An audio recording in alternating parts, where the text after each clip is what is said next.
अब हम स्टार्ट करते हैं। एपीवी है क्या? एपीवी, एपीवी मतलब एडजस्टेड प्रेजेंट वैल्यू। ये कई बार इंडिविजुअल क्वेश्चन आ जाता है, और कई बार इंडिविजुअल जब क्वेश्चन आएगा तो इसमें थ्योरी प्लस प्रैक्टिकल दोनों रहेगा इसका। मतलब एपीवी का सिग्निफिकेंट क्या, कैपिटल बस्टिंग वगैरह वगैरह।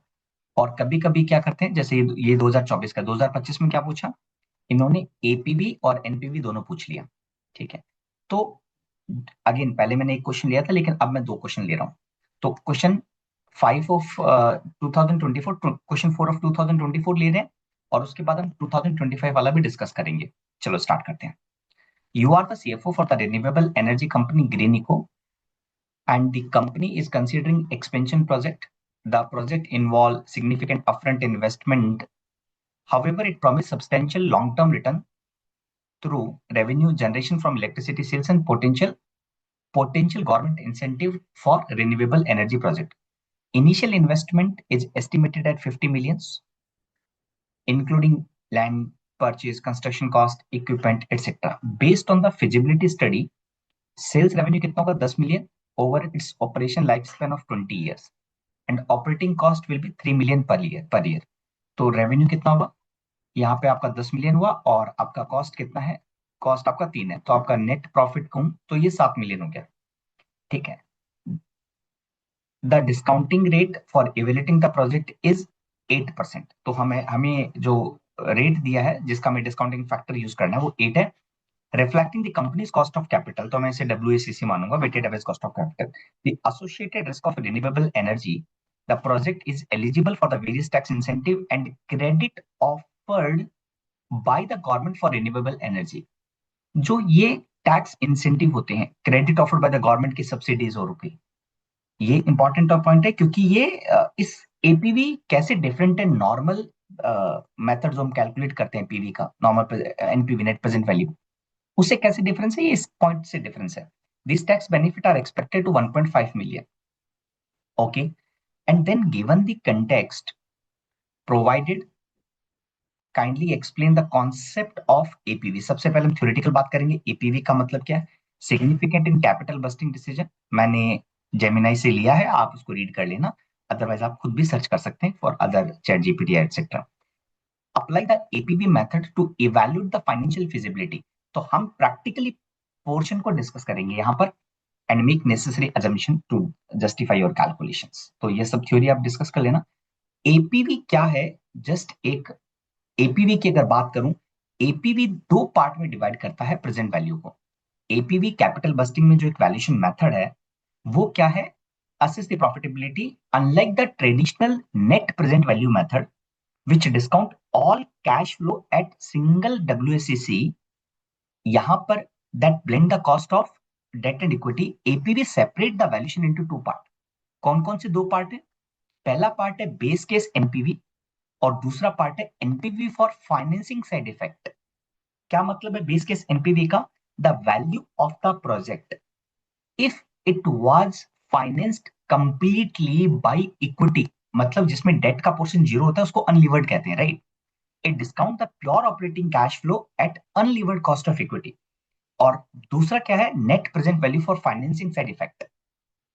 ये फॉर्मूला है एपीवी का, आपको याद करना है। क्या है? Base case NPV plus PV of financing side effect.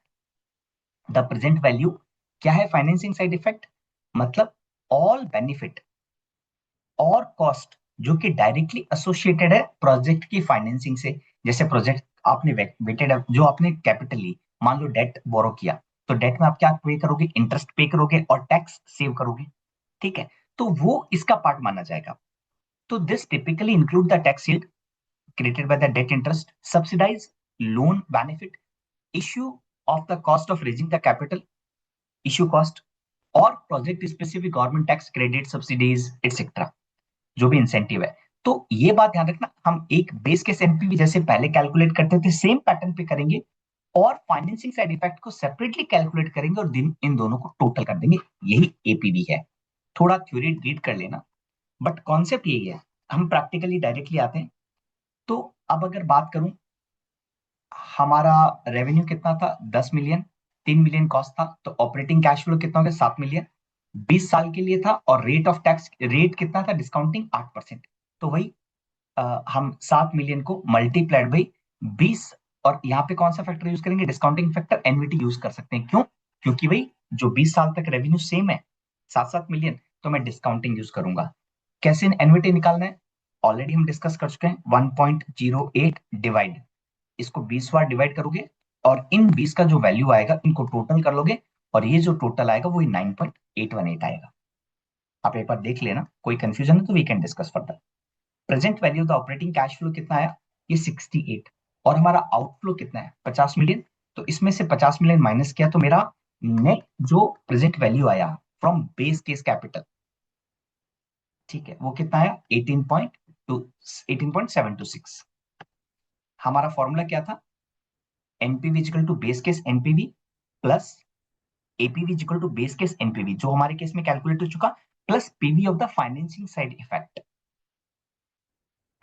ठीक है, ऊपर अगर पढ़ते हैं फाइनेंसिंग साइड इफेक्ट, यहाँ पे टैक्स सेविंग थी 1.5 मिलियन की, सिर्फ एक ही बताया है और तो कुछ बताया नहीं यहाँ पे। Tax benefit are expected in annual saving the 1.5 millions. Again, अब मैं बेस केस एनपीवी में मैं कैलकुलेट कर चुका, मैं सेकंड पार्ट में आता हूँ, PV of financing side effect. ठीक है, क्या है 1.5 मिलियन, क्योंकि सेपरेट डिस्काउंटिंग रेट नहीं है तो मैं वही यूज करूंगा 1.5 मिलियन फॉर 20 ईयर।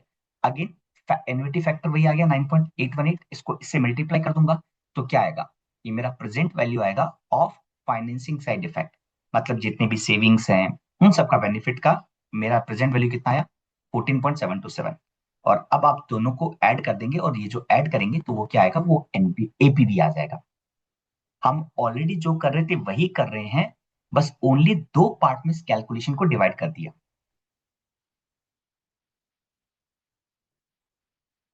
तो कंक्लूजन क्या है, adjusted present value of the green eco solution solar form project is positive इतना, because of APV is greater than zero, the project create substantially wealth for the share holder, therefore as a CFO I recommend the company that accept the project and proceed with the investment। उसके बाद में इसके assumptions और इसके जो significance है वो मैंने यहाँ पे कॉपी किए हैं, यू कैन रीड दैट। एक क्वेश्चन और कर लेते हैं, क्वेश्चन नंबर 6।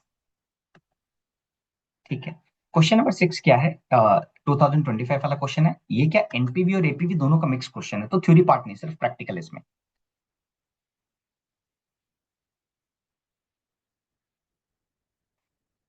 एक सेकेंड, अभी यहाँ पे क्या करें, ABC company is intending to expand fleet of taxis 30 Tata taxis for 600 lakh purchase करने की सोच रहे हैं। The company expect that fleet to have the useful life of the 6 years and generating earning before interest tax and depreciation 120 lakh. Earning before interest tax and depreciation कितना आ गया, 120 लाख। ठीक है, and then ABC is presently zero debt company. ठीक है, assume that corporate tax rate is 34%, SLM is allowed for tax, SLM मतलब 600 लाख, तो हमारा 30 टैक्सीज का कॉस्ट था, डिवाइडेड बाय कितने साल थी यूजफुल लाइफ, 6 साल। तो अगर डिवाइड 6 करूंगा तो मेरा क्या आएगा, 100 लाख अमाउंट आ जाएगा डेप्रिसिएशन का, राइट। तो अगर ईबीआईटी में मैंने डेप्रिसिएशन 100 लाख माइनस कर दिया तो बचेगा कितना, 20 लाख। ठीक है, और 20 लाख में मैं कितना टैक्स है, 34% टैक्स है, इसको 34% से मल्टीप्लाई कर दूंगा तो मेरी टैक्स का अमाउंट आ जाएगा। वापस मैं डेप्रिसिएशन वाला पार्ट ऐड बैक कर दूंगा, क्यों, क्योंकि डेप्रिसिएशन मेरा कैश आउटफ्लो नहीं है, करेक्ट, ओनली टैक्स सेविंग देते हैं इसलिए पहले माइनस करते हैं और टैक्स को माइनस करने के बाद वापस ऐड बैक करते हैं। We have done this practice multiple time. और डब्ल्यूएसीसी क्या है 20%, तो what is the NPV of the new fleet of the trucks. तो एक बार यहाँ पे खत्म करते हैं, उसके बाद में बी को डिस्कस करते हैं। ठीक है, तो एनपीवी एक बार मैं यहाँ पर आ जाऊं, ये पार्ट हमने कैलकुलेट कर लिया ना, 120 में से 100 गया तो 20 बचा, 20 का 34% 6.8, तो नेट इनकम पोस्ट टैक्स 13.2, इसमें 100 ऐड कर दूंगा तो 113.2 लाख, ये क्या आ गया हमारा ऑपरेटिंग कैश फ्लो आ गया। अब इसका प्रेजेंट वैल्यू कैसे कैलकुलेट करेंगे, टैक्स रेट कितनी, डब्ल्यूसीसी कितना था 20%। ठीक है, और 6 साल का, अगेन वही एनवीटी वाला कॉन्सेप्ट, एनवीटी आप कैलकुलेट कर लीजिए 20% पर फॉर 6 ईयर, 20% पर फॉर 6 ईयर्स अगर आप कैलकुलेट करेंगे तो ये आपका एनवीटी फैक्टर आएगा, इसको इसे मल्टीप्लाई कर दीजिए, ये आपका आ गया एनवीटी प्रेजेंट वैल्यू था कैश इनफ्लो। क्या इसमें आपका इंटरेस्ट था, आंसर इज नो। क्यों नहीं था, क्योंकि इसने क्या कहा इनिशियली, इसने कहा क्वेश्चन ने ये कहा कि जीरो डेट कंपनी है तो इंटरेस्ट नहीं है। तो बेसिकली ये जो एनपीवी हमने कैलकुलेट किया है, जो एनपीवी हमने कैलकुलेट किया that is nothing but base case NPV, unlevered form का जो एनपीवी होता है, मतलब अनलिवर्ड मतलब जीरो डेट। अब ये सेकंड पार्ट में क्या कह रहा है, suppose the ABC will raise a 6 year debt of 300 lakh at the rate of 10% per year. The principal will be paid entirely at the end of the 6th year. What is the projected APV? अब APV में क्या हो गया, अब ये date जो है, date के ऊपर जो इंटरेस्ट पे होगा, इंटरेस्ट से क्या होगा, मेरा बेनिफिट भी होगा। Let's move. तो इसका पहले फॉर्मूला लिख दिया मैंने, ये क्या था, sorry, calculate base case NPV. तो okay, base case NPV minus 600 lakh रुपए, तो नेगेटिव आ गया मेरा base case NPV 223.55। Present value of the cash inflow minus initial investment. तो मेरा जो यहाँ पे प्रोजेक्ट का एनपीवी था, क्वेश्चन नंबर ए का जो एनपीवी था वो नेगेटिव है। What is the NPV of the new fleet of the trucks, ये नेगेटिव है, सॉरी ये पार्ट छूट गया था मेरे से। ठीक है, अब मैं आता हूँ एपीवी कैलकुलेट करने के लिए। एपीवी क्या होता है, एपीवी है मेरा ऊपर वाला पार्ट जो माइनस का था, बेस केस एनपीवी प्लस वो जो फाइनेंसिंग के बेनिफिट के कारण जो हमारा प्रेजेंट वैल्यू होता है। अब 300 लाख का डेट है, 10% इंटरेस्ट है, तो क्या हुआ 30 लाख। 30 लाख का टैक्स रेट 34%, तो हमारा पर ईयर कितना बचा 10.2। कितने साल के लिए, 6 years के लिए। ठीक है, एनविटी निकालेंगे। सेम यहाँ पे डेट की बात करें, डेट का रेट कितना 10%, तो मैं यहाँ पे 10% यूज करूंगा डिस्काउंटिंग करने के लिए। तो 4.3553, एक बार मैं भी calculate, 1.1 divide by equal to 2, 3, 4, 5, 6, 4.35, 4.3553। ठीक है, तो इससे मैंने मल्टीप्लाई किया तो present value of the tax shield आ गया। मेरा बेनिफिट जो था प्रेजेंट वैल्यू, टैक्स सील्ड के कारण जो बेनिफिट था वो मैंने ले लिया। तो मेरा एपीवी क्या आ गया, 179.13। तो अब इस केस में एनपीवी क्या है, मेरा एपीवी कितना नेगेटिव है, मतलब मैं वेल्थ क्रिएट नहीं कर रहा to the shareholder. So I hope it is clear. अब हम नेक्स्ट आगे क्वेश्चन फर्दर नेक्स्ट वीडियो में कवर करेंगे। एपीवी का कॉन्सेप्ट मैंने आपको एक्सप्लेन कर दिया।